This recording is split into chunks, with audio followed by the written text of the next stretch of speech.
Welcome to the Rockefeller Concussion Network, where we talk about all things concussion. My very special guest today is Dr. Allen Sills.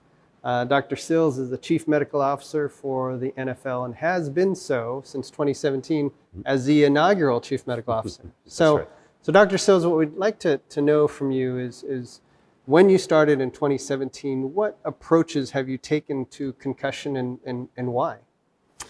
Yeah, well, and I came on in 2017, Javier. Obviously, the NFL had been dealing with concussion, thinking about concussion, and had a protocol. But what I really wanted to do was come in and think about it in kind of a holistic way, from not only how can we do a better job diagnosing concussions, but what do we do in terms of treatment and return to play, and most importantly, what can we do for prevention. So I like to think of injury or illness as being that spectrum, and our job and our opportunity at the NFL is to use the data and the tools that we have to really think about it in that way. So yes, we want to diagnose, yes, we want to treat, but really what can we do on prevention? So that's been a big focus of ours since that time.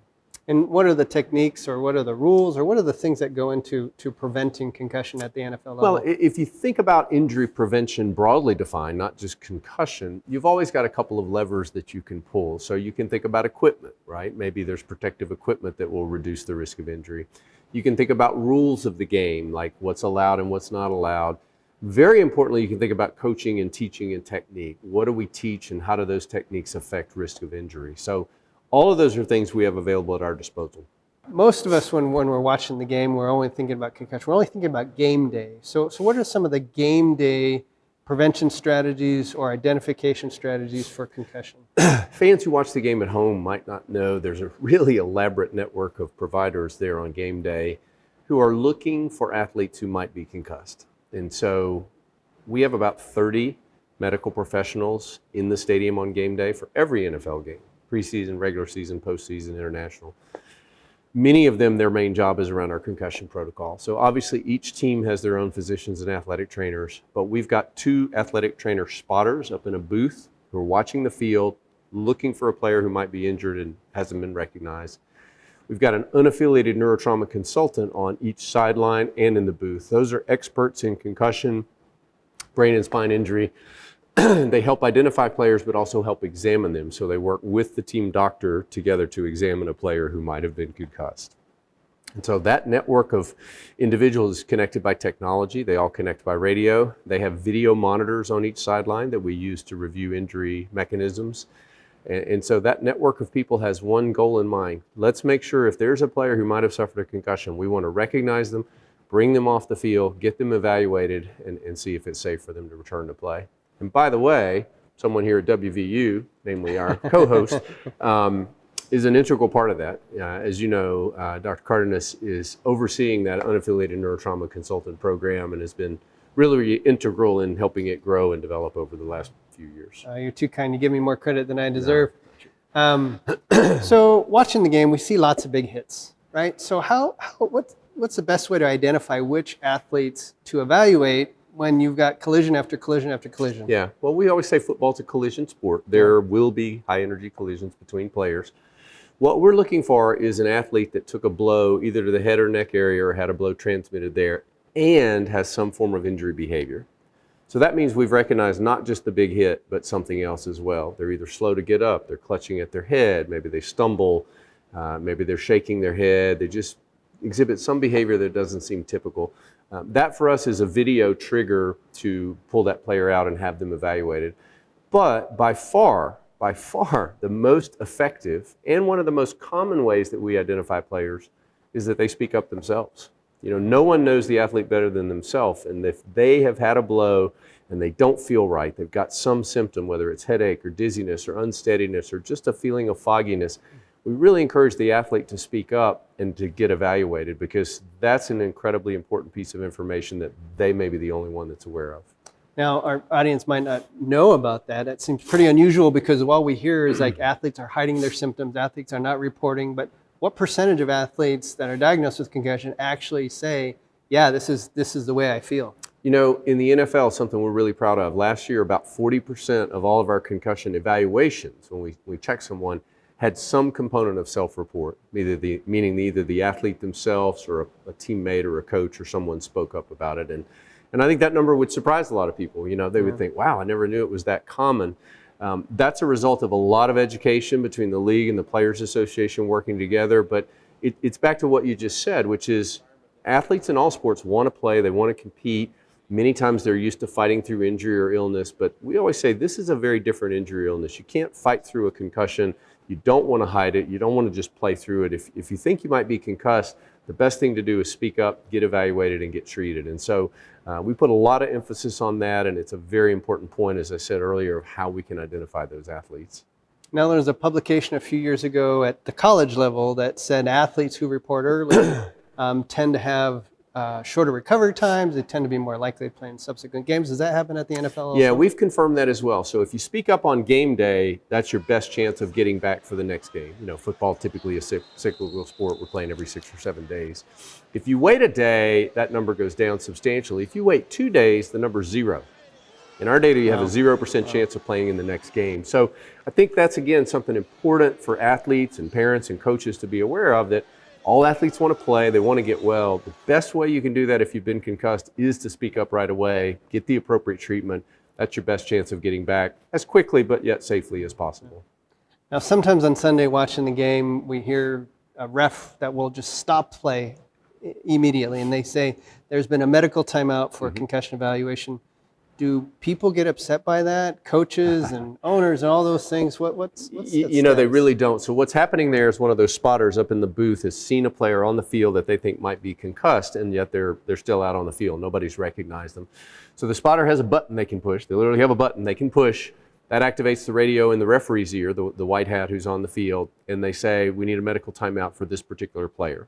And as you mentioned, that stops play, that allows them to then move that player off the field and get evaluated. And we've seen that grow year over year. Last year we had 33 of those instances in the NFL season. And that's something, again, we're very proud of. We want people to speak up if they have a concern. And it is not a negative at all. The players understand what's going on, the coaches, the referees, the entire league environment. And so, again, our goal is to make sure there's not somebody still on the field that might be injured, and this is an important part of that safety net. Now, earlier you mentioned that it's not just about concussion, not just about the injury and identifying it, but it's really prevention. So what are some of the prevention strategies at the NFL, many of which people probably don't see on game day because they're not happening on game day all the time? Yeah, they're not, but it is a big focus of ours, is how can we look at not only preventing concussion, but reducing all head impacts. We think that's an incredibly important initiative. So we're doing a lot of things with that. Some of it, as I said, goes back to rules. We've obviously had some rules modifications through the years of what is allowable head contact and what's not.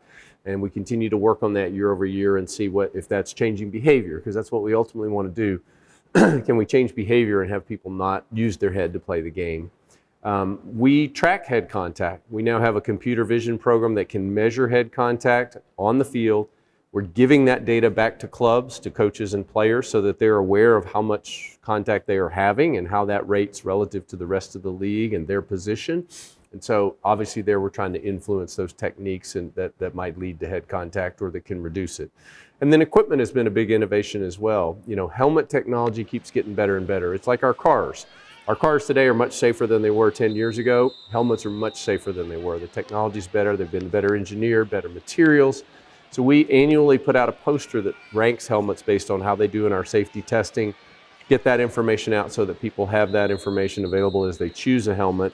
And then you're probably familiar with the Guardian cap, the little padded cap cover that goes over the helmet that we've introduced. So all of those things add together. It's not any one intervention, but it's a community responsibility. When I say that, what I mean is it's not just the doctors and trainers, it's the athletes themselves, it's the coaches, everyone being aware of what the data tells us and how they can become safer. And again, that's not an NFL initiative. I think that's football at all levels and also all sport. We should all be focused on the question of how can we reduce head contact in our sport.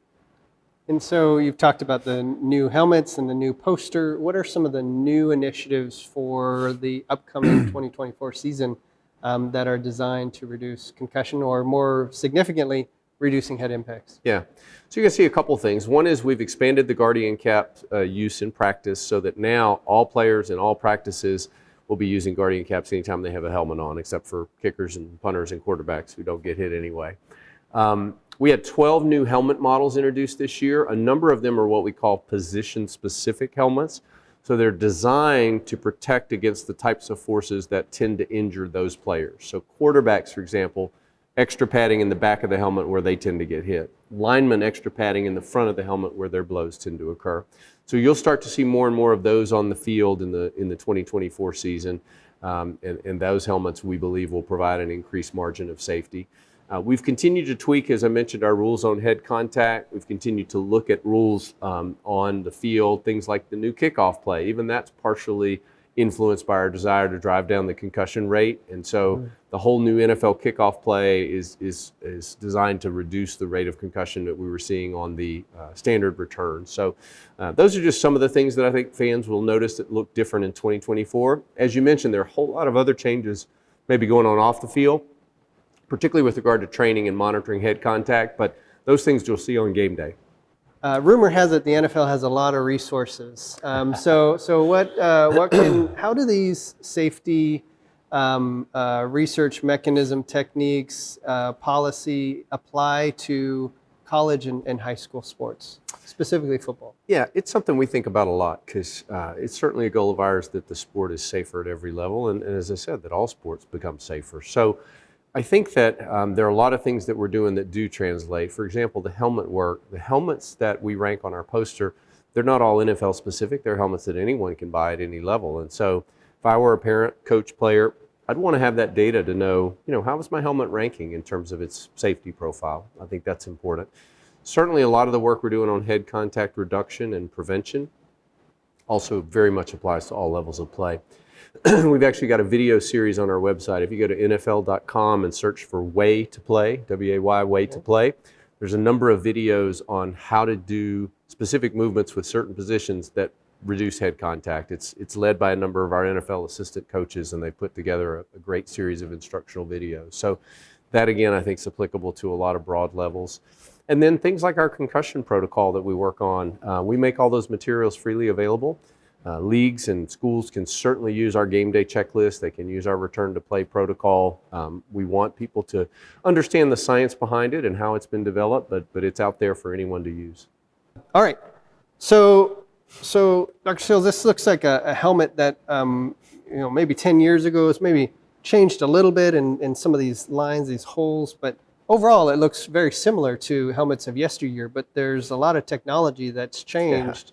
Into what goes into a design of a helmet. Can you tell us a little bit more about how the technology and the materials have changed to reduce head impacts? Well, the past 10 years have seen just amazing revolutions in the design of helmets. Everything from the materials that are used to the shape, to the padding, to the way that it's engineered, and that's been driven largely out of the NFL's data. I mean, we have data now on about 10 years of concussions, and that data includes video and engineering reconstructions of every one of those impacts, so we know who's being injured in what way and in what position on the field. And we've shared that data with helmet manufacturers to say, hey, if you want to design a helmet that better prevents concussion, these are the things that it needs to do. So again, fans may not see a lot of that on the outside, but if you get to the helmet, first thing you notice, they've gotten larger over time. They've certainly gotten more padding inside and more dynamic padding. Padding that's located, padding that's located in different places, and the ability to customize that for different players in different ways. The chin straps are very different than they were years ago. Now you see there's 2 points of fixation. They're in different positions that are on the helmet than what they would have been before. Shapes have also changed. Part of the initiative with position-specific helmets is the entire shape of the helmet has changed. But it's a very dynamic industry. There continues to be new innovation every year. I think I mentioned there are 12 new helmet models just introduced this year alone. And just like cars, as you get a new model introduced, it tends to have the latest technology and be even safer than other ones that preceded it. So I think it's important for players, parents, and coaches to know if I'm choosing a helmet, the more modern helmets, the newer helmets, those that are ranking higher on the poster, we can say with confidence they are safer, less risk of injury than helmets would have been of days of old. And it's important not to just use that same helmet year after year after year without consideration for the upgrades that are coming out. Now, in the car industry, as you mentioned, they are getting safer, different crumple zones, airbags, different ways that they're improving in those safety standards. But the standards are also changing in Yeah. the automobile industry in order to test at a higher level. Does the same thing happen at the NFL? Yeah, we continue to evolve our testing based on what we're learning. And one of the neat things that we're able to do is every NFL player's helmet has an RFID chip embedded in it. So we can scan it, and we know exactly what helmet every player is wearing on field. So we can not only calculate how does a helmet test in the lab, we can see what's the on-field rate of injury for that helmet. And we share that data back, obviously, with players and equipment managers, coaches, but it becomes part of that update of the testing program, right, to see are we predicting in our testing what actually happens on field. So it's a very rapidly evolving space, and again, I think we're going to see over the next 5 to 10 years even a whole nother wave of innovation, probably starting around position-specific helmets, meaning that different players on the field will wear different helmets depending on what position they play, because they're going to need more protection in certain areas. Now, this is the Guardian cap. I'm not going to attach it because there are multiple attachment points, but in essence, what is it doing in terms of protecting the athletes? And I understand originally it wasn't designed to reduce concussions, right? Right, so the Guardian cap is really at its basic core just a foam shell that fits over the helmet. As you can see, it's got this stiff foam that's around, and it's just meant to fit over the entire shell of the helmet. And you're exactly right. The initial idea was if you have this extra padding, if there is a blow to the helmet, it's going to reduce the force of that blow. And so in our laboratory testing that we just spoke about, the presence of the pad on the helmet reduced each blow by about 10 to 15%. Attenuation of that force. If two players are wearing it and they come together, there's an additive effect, like 20 to 30%. So we were very impressed by that data. There was a lot of data of universities wearing this over the past decade. And so we put it on our players in their helmets primarily to reduce that force, as you said. When we did that back in 2022 in the preseason, we were pretty surprised to see that concussions in those players wearing the Guardian cap went down almost 50%. And that was a surprise to us because, again, we weren't thinking of it as a concussion reduction tool. We were thinking more about force reduction. But that certainly got our attention. We repeated that last season, expanded it to some additional positions. Same exact effect, 50% reduction of concussion for those players wearing the Guardian cap compared to the 3-year average of what they had typically experienced. And some other leagues around the world saw the same thing. So I think we can say at this point, it definitely reduces force. We've seen that in the lab, but it also appears to have a benefit in concussion reduction. And so this year, starting with the 2024 season, we'll mandate that all players on the field wear the Guardian cap anytime they put the helmet on in practice, with the exception of kickers, punters, and quarterbacks. And tell us about gameplay and the Guardian cap. Yeah, we've said that we will allow it to be used in games. We're not mandating it. And the distinction there is, in the practice environment, we've got 10 years of data, as I mentioned, over 100 NCAA schools. We've got 2 years of NFL data. We can say pretty conclusively that there's no downside. It doesn't increase other injuries, and we haven't seen any complications. So that's why we felt comfortable with the mandate. On the game side, we just don't have that kind of data. It's not really been worn in games, and so we don't feel we're to the point where we can say you must wear it, but we will allow players to wear it. So if a player wants to wear the Guardian cap in a game over the helmet, we will permit that starting with the 2024 season. Wonderful. Well, the last question is has the NFL ownership, leadership, managers, etc., received all this health and safety information, and how does it pertain to performance and success on the field? You know, that's probably been the most exciting part of my job over the last 7 years, is to see how health and safety is now part of all of those conversations. So when ownership thinks about schedule or adjustments to off periods and things, they want to know about health and safety. When they think about rule changes, health and safety is front and center. And you saw that this year with the hip drop tackle, with the kickoff, with some of the head contact rules. Health and safety has really subsumed an important and an integrated role in all those deliberations. And so I think we're entering a really exciting era of sports medicine. Again, the focus is going from counting injuries or maybe talking about how we treat them to really looking upstream at prevention. And again, that involves not just equipment, but coaching, teaching, rules, that whole community. And it is the entire community of sport. This isn't just the responsibility of healthcare providers. Coaches and players need to understand the data, need to take ownership and work together. And I think the kickoff is a great example of that. The new kickoff rule came from us on the medical side, bringing in the data, but then working with the special teams coaches to try to design a new play that would be safer and yet more exciting. So I think that's the model for where we'll see sports go to, and it'll end up making sports that are both safer and more exciting, which is ultimately what we'd like to do.